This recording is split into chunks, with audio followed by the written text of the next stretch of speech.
Hi all, today we're gonna make this amazing fusion focaccia bread where Italian flavors meet the Indo-Chinese flavors. It's a no-knead bread, so it's very simple with very few ingredients and less mess. So let's start cooking. So here in a bowl I've taken some warm water. First thing I'm adding the yeast to activate in the hot water, a bit of salt to taste.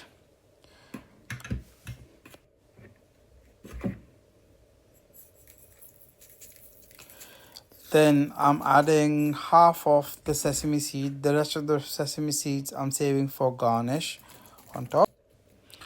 Next I'm adding the spring onion greens just for a bit of color and a texture in the bread. Then half the diced tofu. This is again for texture and a bit of softness in the bread. Then add all the soya sauce. This again will add the savory note as well as give us that a bit of an oriental look in the focaccia bread.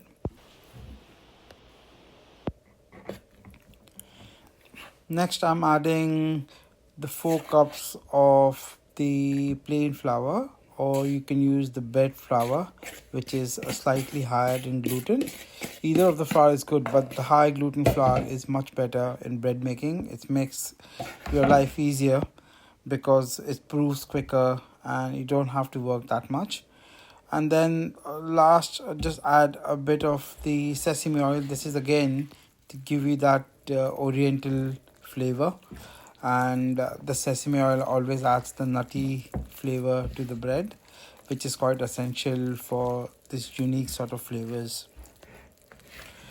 Now with the help of a spatula, just mixed everything together. All you want is to bring the flour and the rest of the ingredients together.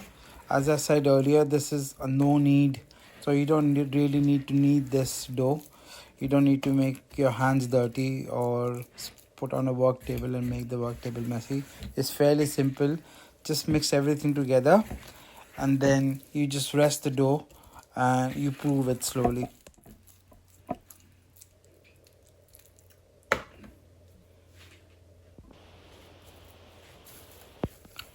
So once the dough is come together, what you need to do is just cover it with a cling film and then you rest the dough for like in a warm place. Ideally you can keep it in a hot cupboard or just leave it outside, depend how the weather is outside. So after resting for half an hour, you can see the dough is slightly proven. You just want to mix it a little bit more, so just bring the bottom bit onto the top and tuck it back in. You're just making the dough more elastic by doing that, and you're trapping the air inside, so that helps to get the big bubbles in the bread. So we need to cover and then rest the dough again for another half an hour. So we just cover it back with the same cling film and keep it back in the warm place. So you want the second sort of proving to happen now. So after another half an hour, you can see the bread has proven again. The dough has proven again.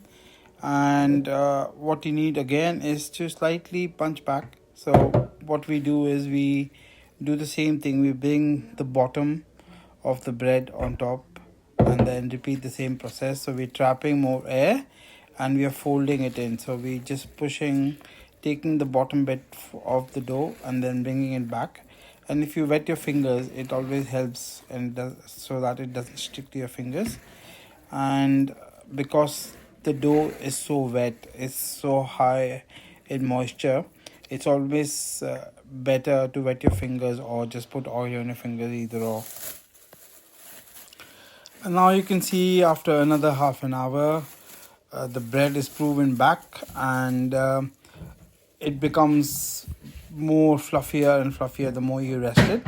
So this is for another half an hour. I do the same thing, but now instead of folding it in the bowl, what you do is you take some baking tray and you line it up with parchment paper or butter paper or any sort of non-stick paper or sheet that you can put onto a baking tray.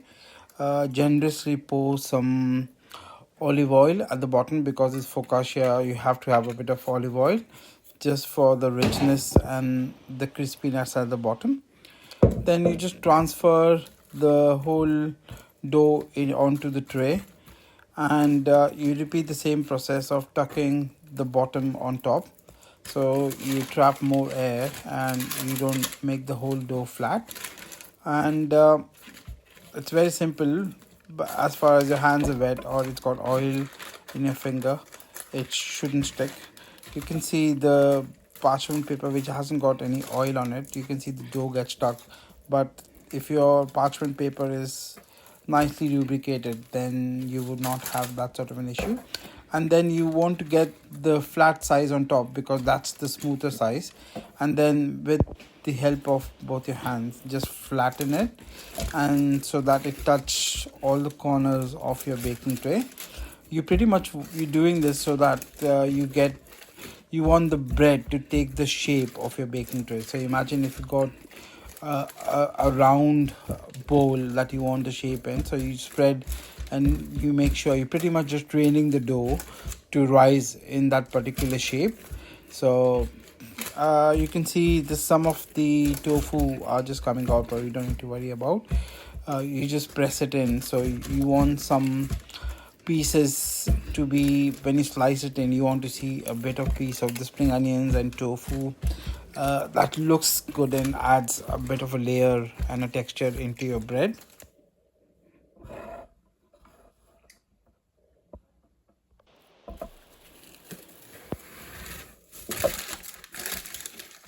You again cover with the cling film and you rest it again for around 15-20 minutes, or probably half an hour. It's not gonna hurt. Or sometimes you can just leave the dough overnight in the fridge and then bring it back to the room temperature, and then you can continue garnishing after that.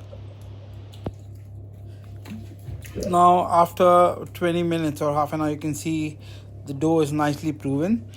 I'm doing is generously putting some olive oil on top because you want to get that sheen. As it's a vegan bread, we're not going to put any egg wash, but you can put egg wash if you don't want it to be vegan. And with the help of your fingers, what you're doing is you're making some holes in the bread, which is very a classical focaccia shape. If you don't put the holes, you're gonna make this into a massive big loaf. So what we're doing is pretty much puncturing the bread, so you get your impressions of your finger. And then when you garnish it, which I can show you like ahead in the video, where you can individually put the holes, stuff the holes with the Szechuan sauce. So now I'm adding the spring onion greens and a bit of the spring onion whites, which was left over from the bunch. So with the greens are gone inside, but the leftover, I'm just using that as a garnish on top. Next goes the tofu. So the diced tofu, half of it has gone in the bread, the other half is being sprinkled on top. So this again, I'm just with your hand just dab it in, so you don't really need to press it in because you just want a slight touch so that it gets stuck on the bread. And then a bit of the sesame seed to go on top as a garnish. As the bread goes in the oven and it will rise, all your tofu, spring onions and sesame seeds are going to get stuck anyway, so you don't need to worry about if you think it's going to just fall off when it bakes. It's just when the bread bakes in the oven, it's going to rise again, and all your garnishes are going to be immersed in. Now all the holes that we made, you can just put or garnishes as per how you want, but I'm just adding, like in each cavity or the holes, I'm just filling it up with the Szechuan sauce. Here I've used the Ching's Szechuan sauce, which I will put the name in the description. This is an Indo-Chinese Szechuan sauce, but you can always put any sort of chili sauce. You don't necessarily have to do this. You can put any sort of chili sauce in the cavity, or if you want to put tomato ketchup or any sort of Maggi chili sauce, you can do that as well. And then you just keep making lines, but you can either do crisscross or it's entirely up to you how you want to garnish it.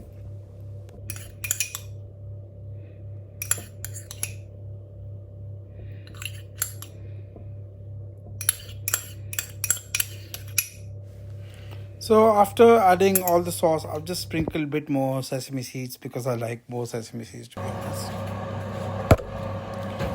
Preheat the oven next, and I have set the oven for 180 degrees Celsius, and we'll cook it for around 30 minutes, but it depends on your size of your oven.